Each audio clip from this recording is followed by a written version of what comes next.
Que a graça e a paz de nosso Senhor e Salvador Jesus Cristo seja contigo. Vamos agora para o tema 2 desse livro, 28 vezes eu creio, de Wesley Lira Medeiros. E o tema de hoje é a Trindade. Esse tema é basicamente um resumo. Este livro, na verdade, 28 vezes eu creio, é basicamente um resumo das 28 crenças adventistas, né? Deste livro que vocês estão vendo aí, o Nisto Cremos. Então o tema 2 é intitulado A Trindade e o seu Mistério. A Trindade são pessoas coeternas em um só propósito, Pai, Filho e Espírito Santo, estabelecendo assim a terminologia que conhecemos como Deus, um único Deus, Deuteronômio 6, verso 4. Presta atenção nesse verso, Deuteronômio 6, verso 4. Essa doutrina é alvo de muitas críticas no mundo teológico, pois a palavra Trindade não se encontra na Bíblia. Os contrários à Trindade, através deste argumento, tentam provar que a doutrina é de origem pagã. A Trindade é uma doutrina que nossa mente limitada pelo pecado não pode compreender completamente. É um mistério. Diante deste quadro, surge o seguinte questionamento: por que a doutrina da Trindade é um mistério? Não deveríamos entender tudo o que a Bíblia ensina? A palavra Trindade não se encontra na Bíblia. Seria isso prova de que a doutrina não existe? Preste atenção em alguns versos. Jó 11, verso 7. Porventura desvendará os arcanos de Deus ou penetrarás até a perfeição do Todo-Poderoso? Tal conhecimento é maravilhoso demais para mim, é sobremodo elevado, não o posso atingir. Salmos 139, verso 6. Grande é o Senhor e muito digno de ser louvado, a sua grandeza é insondável. Salmos 145, verso 3. Não se pode esquadrinhar o seu entendimento. Isaías 40, verso 28. Ó profundidade das riquezas, tanto da sabedoria como do conhecimento de Deus! Quão insondáveis são os seus juízos e quão inescrutáveis os seus caminhos. Romanos 11, verso 33. Muitos assuntos que não compreendemos, perguntaremos a nosso Senhor Jesus quando estivermos com os santos na eternidade.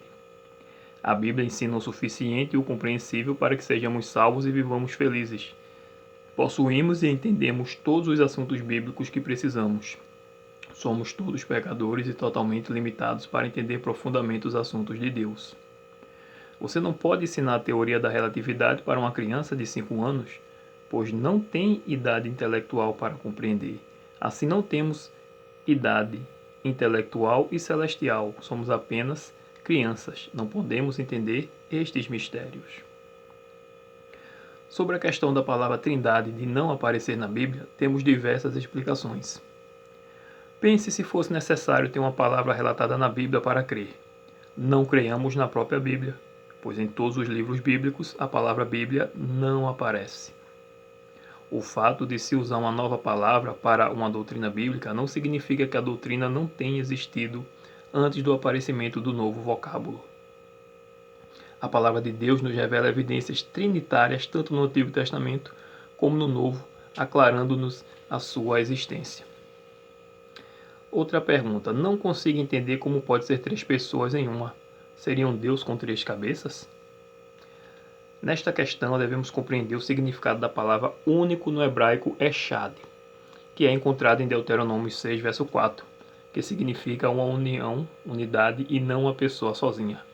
Deus é um unido. A mesma palavra é usada para se referir ao primeiro casal terrestre. Serão os dois uma só carne. Gênesis 2, verso 24, no hebraico Echad. Portanto, ao analisar a palavra que define que Deus é um, significa não uma pessoa isolada, mas uma unidade composta de 3 pessoas. Evidências da Trindade no Antigo Testamento. Vamos ver apenas alguns versos. A primeira evidência já encontramos no primeiro verso.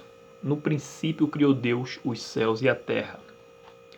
Vamos deixar inclusive um link falando um pouco também sobre a Trindade. Um pouco também sobre esse tema, vamos deixar um link abaixo sobre a Trindade no ato da criação divina, né? Intitulado A Beleza da Criação Divina. Deixaremos um link abaixo. Então veja, no princípio criou Deus os céus e a terra, Gênesis 1:1. A palavra Deus aqui vem do hebraico Elohim, que é a forma plural de Eloah, ou El. Assim sendo, aqui está a primeira evidência bíblica de pluralidade divina. A palavra hebraica é Elohim, que significa a pluralidade de pessoas na divindade, Pai, Filho e Espírito Santo. Ficaria assim um texto: no princípio criou Deus, Jesus e o Espírito Santo os céus e a terra.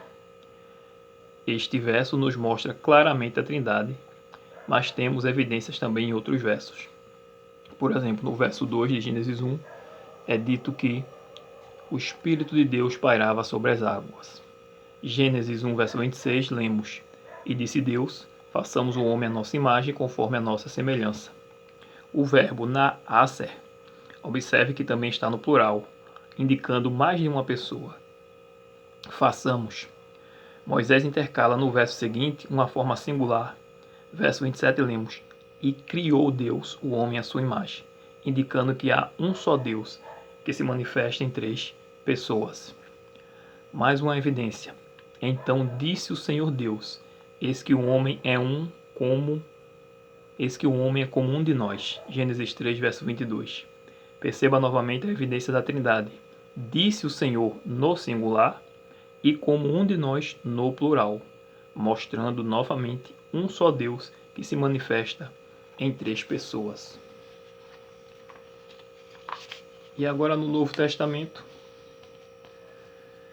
quando o nascimento de Cristo foi anunciado pelo anjo, este declarou: Descerá sobre ti o Espírito Santo e o poder do Altíssimo te envolverá com a sua sombra. Por isso, também o ente santo que há de nascer será chamado Filho de Deus. Lucas 1, verso 35.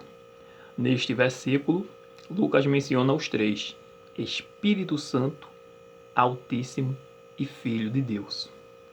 Há muitos mais versos, obviamente, mas isso aqui é apenas um resumo. Você vai saber mais também sobre o Espírito Santo no tema 5 desta playlist. Concluindo, embora o conhecimento da Trindade seja muito complexo para a humanidade e um mistério que um dia será explicado, podemos então concluir que a palavra de Deus nos revela claramente evidências que comprovam a existência destas três pessoas coeternas em uma só, um só Deus, Echad, único Deus, o suficiente para crer e fortalecer nossa fé. Esta unidade não altera as personalidades distintas do Pai, do Filho e do Espírito Santo. Tampouco a existência destas personalidades separadas destrói o conceito monoteísta das Escrituras de que Pai, Filho e Espírito Santo são um único Deus. Terminamos com o que diz Paulo. Paulo também deixa bem claro, 2 Coríntios 13, verso 14.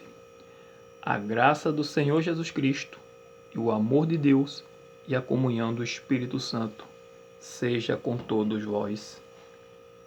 Amém. Próximo tema, veremos Deus Pai. E o tema 5, falaremos um pouco mais também do Espírito Santo. Fique com a paz de Jesus. Amém.